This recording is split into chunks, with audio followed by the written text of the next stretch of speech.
এই বন্ধুরা দেখতে থাকুন অষ্টগ্রামে নির্বাচনী সভায় বিএনপির নির্বাচনী আলোচনা সভায় দেখুন চেয়ার যুদ্ধ শুরু হয়ে গেছে। এই যদি হয় একটা নির্বাচনী আলোচনা সভার মঞ্চের বৈচিত্র্য, তাহলে ভাবুন ভবিষ্যতে দেশটার অবস্থা কি হবে।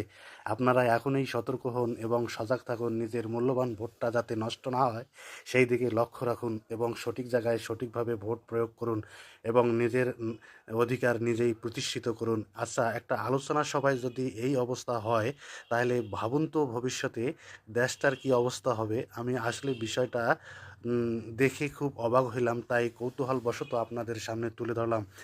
আপনি অবশ্যই একজন দেশের নাগরিক হিসেবে আপনার এটা দেখা এবং সিদ্ধান্ত নেওয়ার দায়িত্ব একান্ত আপনার। এই দেখে আপনারা এখনও যদি সতর্ক না হন তাহলে ভাবুন তো দেশটা ভবিষ্যতে কোথায়, কার হাতে তুলে দিতে চাচ্ছেন আপনারা।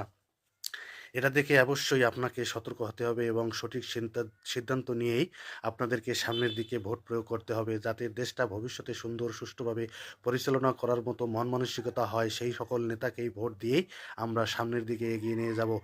এই এই ভিডিওটা আপনাদের যদি ভালো লাগে আমার এই চ্যানেলটাকে সাবস্ক্রাইব করে পাশে থাকবেন এবং নিত্য নতুন এইরকম আপডেট পেতে আমার চ্যানেলটাকে সাবস্ক্রাইব করে পাশে থাকুন। ভিডিওটাতে লাইক বাটন করে চাপ দিয়ে সাবস্ক্রাইব করে দিন, একটা ফলো দিয়ে পাশে থাকুন।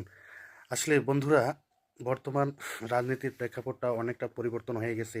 এটা হচ্ছে বাপদাদার আমলের ঐতিহ্যবাহী একটা পুরাতন রাজনীতির মানে আশঙ্কা এখন এই নতুনদেরকে নতুনভাবে প্রতিষ্ঠিত হওয়ার জন্য নতুন 5ই আগস্টের পর নতুন বাংলাদেশের নতুন রূপে আমরা যদি আবির্ভূত হতে চাই তাহলে আমাদেরকে এখনই সিদ্ধান্ত নিতে হবে ভবিষ্যতে দেশটা কার হাতে তুলে দেব, কার কাছে আমাদের মূল্যবান ভোটটা প্রয়োগ করব।